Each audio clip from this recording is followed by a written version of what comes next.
인터넷 산업군들이 워낙 이제 소위 말하면 굉장히 찌들어 있었어요. 실적이 좀 미스가 나오고 이러다 보니까 주가가 많이 빠지고 상당히 좀 저점에서 상당히 좀 괴롭히던 그런 섹터였습니다. 하이닉스보다 네이버가 훨씬 밸류에이션이 낮아졌죠. 근데 주기업 간의 PBR 역전이 얼마 만에 생긴 사건이냐면 20년 만에 일어난 일이거든요.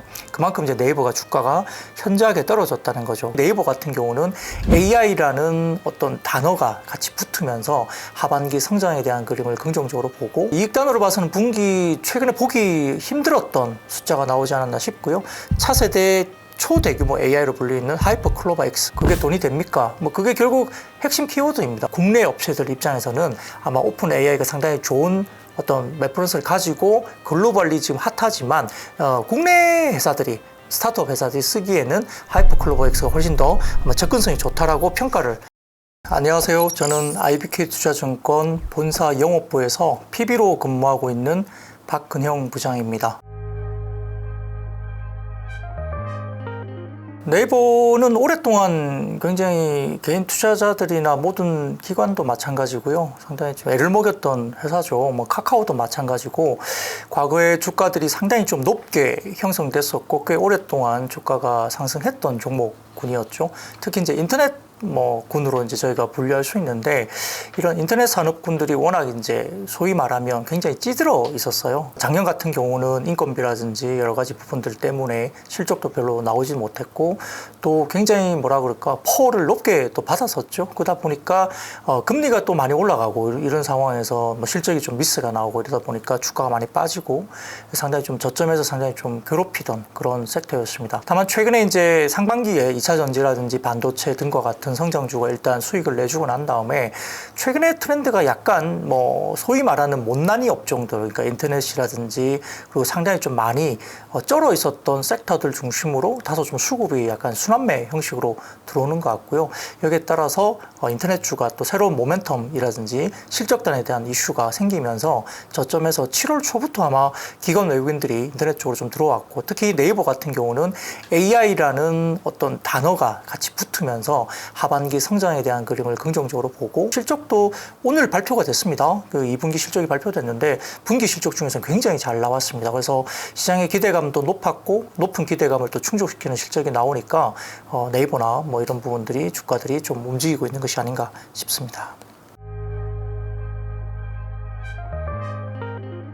실적이 약간 턴어라운드 되는 것이 아닌가 싶기도 하는데요. 지금 매출단은 컨센 대비해서 소폭 하회했습니다만 전년비로는 매출도 17.10%나 올라왔고요. 영업이익이 3,727억이니까 컨센에 부합하면서 전년비 10.9% 성장했습니다. 이익단으로 봐서는 분기 최근에 보기 힘들었던 숫자가 나오지 않았나 싶고요. 지배순이익도 2,677억으로 전년비 46%나 순이익이 증가했습니다.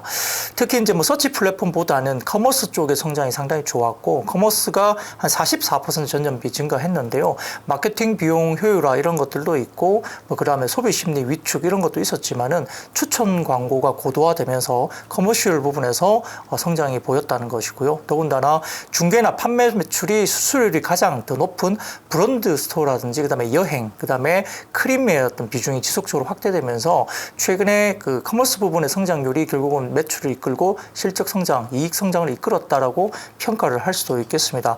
더군다나 취급 수수료율도 상승세가 보였기 때문에 커머스 부분에서 상당히 급진적인 어떤 성장이 좀 나왔다 볼 수 있겠고요. 사용자 경험 고도화 때문에 거래액도 전년비 14.8%나 커머셜 부분에서 늘어났습니다. 거기에다가 이제 핀테크 부분도 2분기 결제액이 14조 6천억 정도를 기록하면서 전년비 21.2%나 급성장했고요. 전반적으로 오프라인 결제액이 네이버페이와 삼성페이 동시 출시에 따른 현장 결제 활성화 때문에 아마 전년비 2배 수준인 1조 4천억까지 오프라인 핀테크 결제가 나타났죠. 대환대출 서비스 출시하면서 대출 서비스도 좋아졌고요. 그다음에 여러 가지 관련 제도에 맞춰서 또 서비스가 준비 중에 있고 보험 상품 비교라든지 추천 서비스도 나온다고 저희는 알고 있습니다.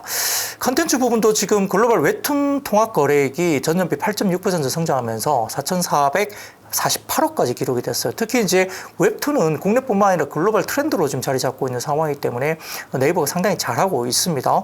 미국 오리지널 비중 확대도 유료 사용자가 연간 20% 이상 증가하면서 거래액의 성장 견인했고 한국과 북미 지역 관련해서 상품 개선이라든지 그다음에 고도화가 성장되고 있고요. 또 인당 결제액이 이야기되고 있는 알프라는 게 있는데 인당 결제액도 상당히 성장세가 급격하게 보이고 있다 이렇게 볼 수 있습니다. 더군다나 좀 재밌는 것은 또 카메라 AI 프로필 상품도 최근에 흥행이죠. 이런 게 상당히 좀 재밌게 그려지고 있는 상황이기 때문에 상당히 좀 재밌는 컨텐츠나 이 프로그램을 가지고 여러 가지 부분에서는 컨텐츠 부분에서 또 성장세가 고도화됐다 볼 수 있는 상황이고요. 크라우드나 이런 부분은 좀 아쉽습니다만 역시 앞으로 이야기되고 있는 8월 24일 날 차세대 초대규모 AI로 불리는 하이퍼 클로바 X 이게 출시가 될 텐데요. 강력해진 백본을 기반으로 해서 대화용 AI 서비스라든지 이런 것들이 클로바 X가 선보이게 될 거고 그다음에 클로바 스튜디오를 통해서 B2B 상품까지도 지금 이제 서비스 품질이라든지 포트폴리오가 강화될 것이고 실질적으로 뭐 오픈 AI 같은 경우도 뭐 마이크로소프트 관련된 뭐 MS 오피스 이런 것들이 이제 같이 상용화된 이야기가 나오지 않습니까? 국내 같은 경우도 아마 한컴 오피스나 이런 쪽과 관련돼서 연계된 상품 출시가 되면서 유료화 관련된 가능성도 있기 때문에 아마 좀 상당히 기대감이 높아지는 것 같고요. 뭐 비용 통제도 많이 됐습니다. 인력 채용 통제 기조가 계속되면서 그다음에 개발 운영비 상승세도 좀 제한되어 있기 때문에 이러한 구조들이 결국은 이익률을 좀 끌어올리는 구체적인 이해가 아닌가 싶습니다. 뭐 AI 이야기가 되니까 자꾸 이제 메타버스를 오버랩 시키는 분들이 많아요. 주가가 막 올라가다가 된다 했던 게 갑자기 무너지고 메타버스 언제 되는 거야. 그리고 뭐 시장에서 그렇게 막 뜨거웠다가 다 식어버린 그런 이슈가 있었기 때문에 이제 우리가 뭐 기억하실 겁니다. 부잣집 막내 아들 이야기 그게 있죠. 그게 돈이 됩니까? 뭐 그게 결국 핵심 키워드입니다. 그러니까 메타버스 시대가 오는 건 맞는데 메타도 사실은 거의 사업을 하기 쉽지 않죠. 돈을 못 벌기 때문에요. 근데 이제 AI 같은 경우는 좀 오픈 AI가 유료화 서비스로 넘어가는 부분이 있고 이런 것들이 실질적으로 상업화에 관련된 연계된 뭐 B2B 비즈니스를 지금 하고 있기 때문에 상당히 메타버스보다는 좀 기대감이 높다고 충분히 볼 수도 있습니다. 그래서 뭐 너도 나도 AI에 뛰어들고 있는 이유가 있는데요. 뭐 지금 우리가 미국 제조업에 대해서 조금 살펴보면 AI가 제조업에 대해서 어떤 것들이 변화를 시켰나 몇 가지 좀 살펴볼게요. 우선적으로는 지금 그 클라우드 기반의 3D CAD라든지 그다음에 CM, CAM이라든지 뭐 인공지능을 이용한 생성형 디자인을 이용해서 여러 가지 설계를 자동으로 또 하는 그런 것도 나오고 있다고 그러고요. 그리고 인공지능 기반의 시각 분석 솔루션인 스파크 코그네이션이라는 비주얼 AI 어드바이저라는 게 있다고 합니다. 이게 카메라로부터 수집된 데이터를 실시간으로 분석해서 장비의 현재 상태를 파악하고 이상 징후까지 파악하면서 장비 고장이나 성능 저하를 또 예측할 수 있다 그러고요. 또 우리가 최근에 이야기되는 게 AI 쪽에서 뭐 루닛이나 뷰노 같은 게 주가가 많이 올랐는데 우리가 뭐 엑스라이 영상 진단이라든지 이런 것들도 실질적으로 사람이 조금은 하기 힘든 어떤 그런 부분들을 오류를 잡아낸다든지 이런 것도 상당히 좀 AI 고도화가 되고 있고 또 이제 일상적으로 수행하는 반복적인 업무를 자동화하는 기술, 그 RPA를 인공지능과 결합해서 아마 이메일 내용이나 문의 사항을 분석하고 그 내용에 따라 적절한 대응에 대한 부분들을 양식을 자동으로 생성 처리합니다. 규칙적 업무를 높은 정확도를 통해서 AI 쪽으로 좀 더 넘겨지는 그런 식의 실질적인 제조업 기반의 분위기가 변화가 나타나고 있다고 볼 수 있겠습니다. 네, 이제 조금 우리가 뭐 비교 분석을 좀 해보겠습니다. 네이버 같은 경우는 지난 6월 말 PBR 기준으로 본다면 최근에 뭐 네이버가 좀 올라왔습니다만 6월 말 기준으로 봤을 때는 SK 하이닉스보다 PBR 밸류에이션이 낮아졌습니다. 이게 왜 중요하냐면 컨센서스 기준 6월 30일 기준 12개월 포워드 PBR 하이닉스가 1.43배 정도 수준이었는데요. 네이버가 1.15배 정도까지 진행이 됐고 12개월 트레일링 PBR이 하이닉스가 1.64배 그리고 네이버가 1.57배였습니다. 그러니까 지난 6월 말 기준으로 PBR 기준으로 본다면 하이닉스보다 네이버가 훨씬 밸류에이션이 낮아졌죠. 근데 주기업 간의 PBR 역전이 얼마 만에 생긴 사건이냐면 20년 만에 일어난 일이거든요. 그만큼 이제 네이버가 주가가 현저하게 떨어졌다는 거죠. 그래서 하이닉스 같은 경우는 커머디티의 특성상 밸류에이션 상단이 낮고 현재 PBR이 역사적 평균 대비 좀 높은 수준까지 최근에 좀 올라왔습니다만 네이버는 좀 더 편안한 밸류에이션까지 왔다는 거죠. 그래서 네이버가 어느 정도 하방이 충분히 나오고 수익 사업이라든지 여러 가지 부분에서 더 떨어질 게 없다고 봤다면 아마 상방에 대한 리바운드는 충분히 나올 수 있는 주가 부분이었다라고 볼 수도 있겠습니다.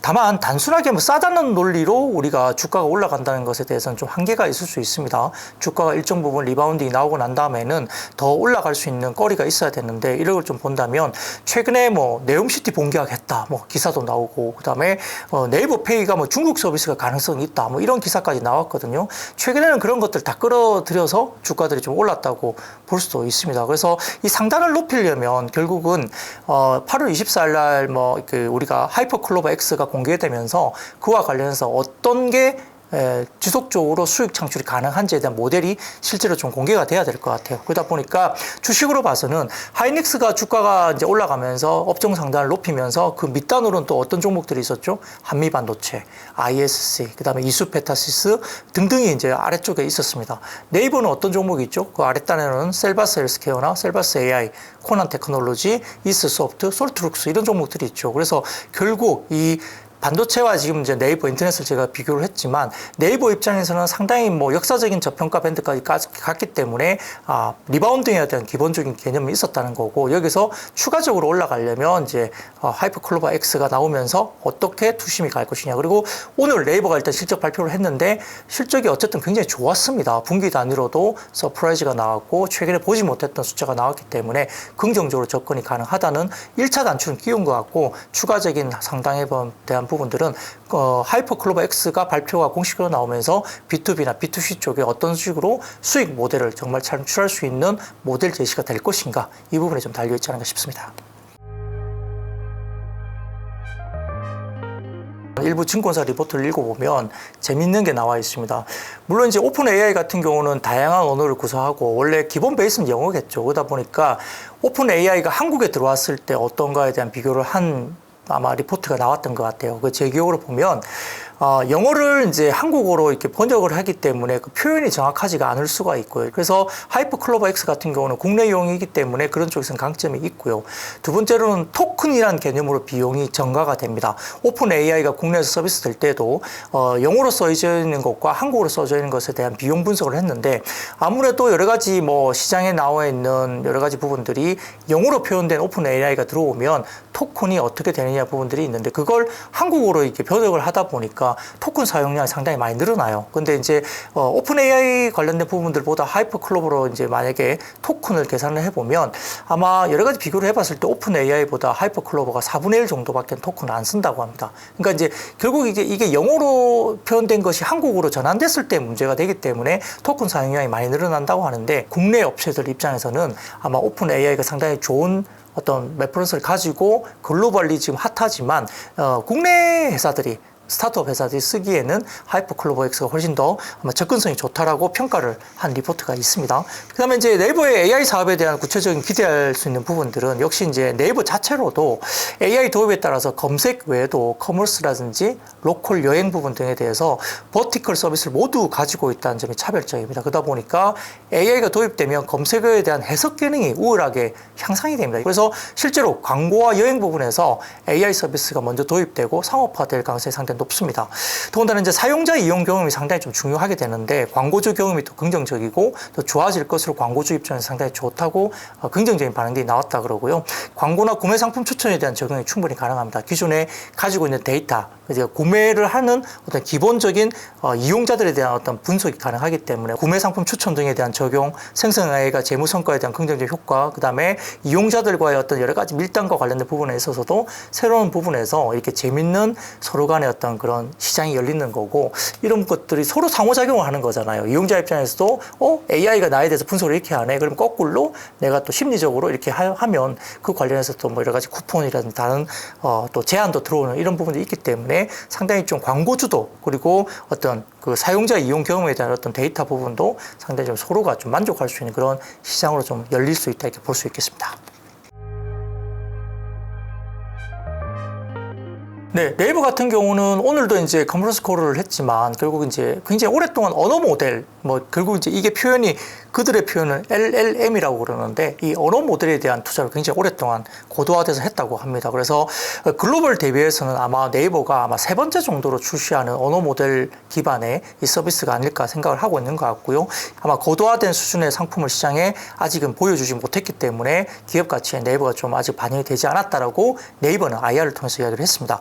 8월 24일 이후로 전략이나 상품 이를 기반으로 한 비즈니스 모델이 아마 순차적으로 공유가 될 것으로 이야기를 했는데 전체적으로 과금 모델이라든지 그다음에 구독 모델도 새롭게 기대가 되는 상황이고요. 인구수 고려라든지 유료 클라우드 등의 기술도 활용하면서 네이버가 어떻게 이제 실질적인 유료 서비스로 가는 것에 대한 업계에 대한 제휴가 논의되고 있다. 그래서 아마 8월 말 이후로부터는 그게 구체적으로 계속 나올 것 같아요. 그래서 기업들과의 협업을 통한 여러 가지 시너지적인 수익 창출 결과가 더 빨리 좀 나올 것으로 보고 있고 실제 좀 돈이 될 만한 모델이 나올 만한 구석이 굉장히 많다고 보입니다. 그리고 이제 상당한 선투자가 또 이루어졌기 때문에 시장의 규모가 또 부족하면 투자 회수가 안 되는 우려가 존재할 수도 있습니다. 그런 부분에 대해서도 AI 솔루션이 어떻게 사업화가 되는지에 대한 이해가 좀 떨어지는 부분에 대해서 우려가 되는데 아마 사업화에 대한 부분에서 어떤 비용 부분을 어떻게 메이크업을 할 수 있는 기간이 어떻게 될지 이런 부분들도 아마 전체적으로 봐서는 패키지 소프트웨어를 출시하고 있는 기업 외에 비용 계량이 또 안 되는 상황이긴 하지만 아마 주로는 광고와 커머스 부분에서 특히 이제 아까 말씀드렸던 여행이라든지 여러 가지 부분도 있기 때문에 이런 부분에서 좀 타겟팅이 돼서 좀 추가적인 어떤 제안이나 구체적인 제시가 좀 되지 않을까 기대는 하고 있는 상황입니다. 카카오도 되게 하고 싶겠죠. 근데 아직은 구체적인 이야기들이 크게 안 나와 있고요. 또 카카오가 또 계열사들이 너무 많아서 이런 부분들 때문에 사실 어떻게 보면 매출 볼륨은 카카오가 좀 늘어나고는 있지만 특히 이제 실적단의 이런 부분들은 이제 SM 엔터를 인수하면서 실적단이 좀 플러스 알파가 되는 부분이 있는데 좀 어수선해요. 그러니까 SM 인수 관련된 부분들이 있어서 다소 조금은 여러 가지 노이즈가 너무 많았기 때문에 이 부분들 좀 정리할 시간이 좀 필요할 것 같습니다. 다행히 SM이 이번에 2분기 실적 발표를 통해서 좀 안정화되는 부분이 좀 보이긴 하는데 카카오 입장에서도 인수 이후에 좀 어수선한 것들을 좀 SM 관련된 부분에도 어떻게 지금 이 부분들을 정말 이렇게 가져갈 것인가 보는데 SM을 왜 인수했을까요? 기획사가 좋아서 그럴 수도 있습니다만 엔터사들의 지금 가장 큰 비중이 굿즈예요, 굿즈. 이 엄청난 굿즈 판매 그리고 이제 앨범 판매가 엔터사들의 상반기가 역대급 앨범 판매량을 보였거든요. 그리고 특히 이제 콘서트 가면은 우리가 쉽게 생각하면 평균적으로 콘서트 관련된 티켓이 20만 원이면 콘서트 현장 가서 굿즈 사는 게 10만 원 정도를 다 쓴대요. 그러니까 티켓 가격의 절반을 추가로 굿즈를 사게 됩니다. 그런 것들을 카카오가 만약에 커머스로 접목시킨다면 어떨까요? 그러니까 카카오 입장에서는 기획사를 인수해서 이 굿즈 시장이라든지 여러 가지 음반 유통이나 이런 것들도 상당히 좋을 수 있는 기본적인 부분이 되는데 AI와 관련된 어쨌든 기본적인 구체적인 어떤 제시가 아직까지는 네이버보다는 좀 늦어지고 있다는 부분에서 조금 아쉬운 부분이 있죠. 다만 이제 카카오 독자적으로만 본다면 AI 사업이 좀 늦어지고는 있지만 카카오가 또 어느 정도 시장에서 이제 굿즈 산업이라든지 커머셜 부분에서 네이버와 똑같이 올라온 부분이 분명히 있고요. 또 생각보다 그 선물하기라든지 이런 쪽 그리고 이제 새롭게 나오는 명품 시장과 관련된 카카오 내 입점들이 상당히 좀 급하게 올라오고 있죠. 근데 이런 것들이 생각보다 카카오에서 많이 또 소비가 되고 있다고 해요. 생각보다 많이 되고 있습니다. 우리가 명품 사러 가려면 매장 가야 되지 않나 싶지만 의외로 또 카카오를 통해서 많이 산다고들 합니다. 그 시장도 꽤 커요. 그러다 보니까 이 수수료도 크기 때문에 카카오 입장에서는 독자적으로 수익 모델을 만들어가고 있는 또 독자적인 다른 모델들이 있기 때문에 AI가 만약에 또 접목이 된다면 상당히 좋아지겠죠. 그런 부분들도 향후에 네이버보다는 조금 늦어지고는 감은 있지만 조금 더 중장기적인 흐름에서는 카카오도 그런 방향으로 가지 않을까 생각을 하고 있습니다.